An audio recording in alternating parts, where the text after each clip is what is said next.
Welcome to the Politics Show for Yorkshire and Lincolnshire. Coming up today, on a road to nowhere, why the state of public finances could mean even less spending on transport in Yorkshire and Lincolnshire. And Yorkshire's spirit of enterprise created jobs here, but will the massive public debt also spell the relegation of these jobs to the dole queue? And John Prescott, as soon as he'd finished with you, came down here to give the final rally for what is the regional spring conference of the Labour Party, and that's what this is all about, where the party faithful are really kicking off their election campaign. I've got a couple of the candidates with me here. Very briefly, Rachel Reeves from Leeds West, Jane Thomas from Keighley. What's the first thing that people say to you when you knock on the doors, Rachel? It's all about jobs. People want to make sure that we are building the economic recovery that's going to generate the jobs for the future. And is that exactly the same for you in Keighley, Jane? Yes, they've got concerns about job, they've got concerns about the economy, they need reassurance that their future is going to be safe. Well, we'll come back to you both in a moment, but for the meantime, in fact, that's what the opinion polls are saying, that jobs and the economy are what people are doing. Now, the government has put together a number of schemes to be able to try and get people off benefit and into jobs, particularly in those hard-to-reach areas, the deprived areas of the UK. We've been looking at one of those schemes, and the question that's being posed is, given that the government owes so much after the recession, can we afford to keep them going? That's nice. Lindsay Dinn is part of a group that government's been trying to get into work for years. She's a young mum. Jobs fitting around families are hard to come by, so she's created her own. This is it. I'm quite flexible, but I do have certain days that I can't work, so I do have to sort of book jobs in. It's a valuable one-woman business for Lindsay, but so small scale it slips between the cracks of bank lending and conventional commercial business advisors.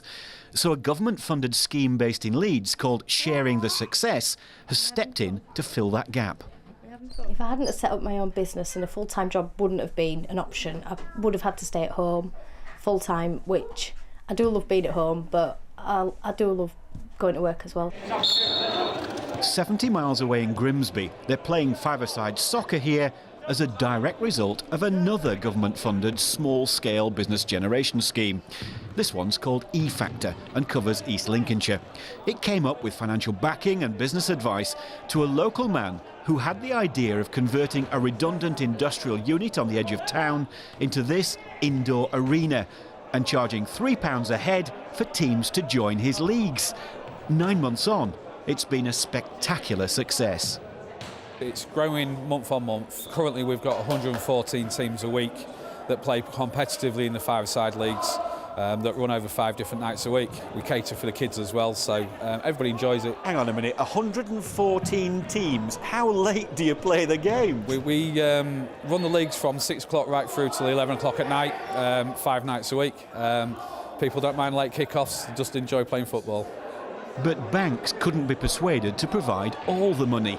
That's where E-Factor came in, topping up the bank's funding with £24,000 here, and that's far from the only local business that's benefited. We've assisted in almost 400 new start-up businesses. We've assisted almost 700 existing businesses, and we're approaching approximately 200 individuals that have now come off benefits as a result of the intervention from E-Factor. It was in the 2005 budget that Gordon Brown announced what he called LEGIs, Local Enterprise Growth Initiatives. They were for 22 deprived areas across the country. 5 were given public funding to set up in this region, eventually emerging as Sharing Success in Leeds, E-Factor in North East Lincolnshire, Kickstart in Bradford, Make It Your Business in Sheffield and Success Doncaster.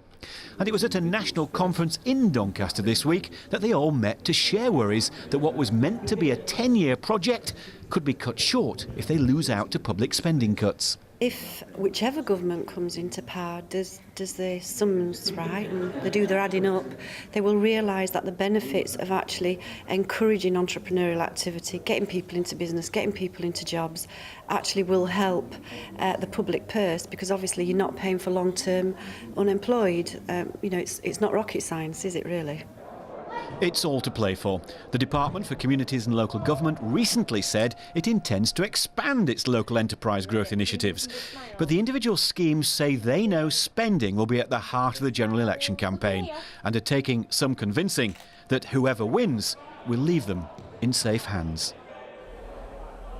Good luck to all those people launching their businesses, particularly at this time. Well, back live now at the Yorkshire Labour Party conference here in Leeds. Let's go back to our candidates. Let's start with you, Jane Thomas. One of those LEGIs, as they called, one of those schemes actually covers your area as well. The concern from the people running them is that the government really will not be able to afford to keep them running, whatever that government is. Yeah, I mean, there are going to be some very hard choices to make. But it's not just about what we cut, it's how we cut. And the thing that really concerns me with the Tories is that they're going to cut far too fast, very, very radically, and it's going to destabilise the economy. Rachel Reeves, you're wanting to be an MP for one of the Leeds constituencies, but actually professionally you're economist, aren't you? Can you really keep a straight face on the doorstep and say, well, we can afford to ring-fence all sorts of things? What sort of things are you going to ring-fence? Labour have said that we will ring-fence frontline police spending, schools, hospitals and Sure Start, and that's the right thing to do. And Jane made the point that we need to make sure that we build the economic recovery, and if we cut things like the LEGI projects, which we've just seen the video for, we've got a fantastic one, the West Leeds Enterprise Centre, supporting 50 local businesses now. If we just slash and burn and cut those things now, we're not going to generate the jobs and the economic growth we need for the future. Yeah, I suppose I go back to this idea, Jane. Can you really afford all this stuff? It's a long, long list, and nobody really knows how the economy is going to go. No, but there's also a question of can you afford not to do it? Because Rachel's quite right. If you carry on with projects that stimulate local economies, in the long run, that is the way forward in terms of getting out of the recession. And LEGI projects and things, for example, I would like to see more funding on apprenticeships, because in the long run, that is money well invested. It takes people off benefits, it stimulates local economies, it gives them a future, it gives their family a future, and for Keighley, it gives Keighley a future. Jane, Rachel, thank you very much for that. With that, we will go back to studio in a moment, but I have one reminder: we will be doing this exercise with both the Conservatives and the Liberal Democrats. Tim.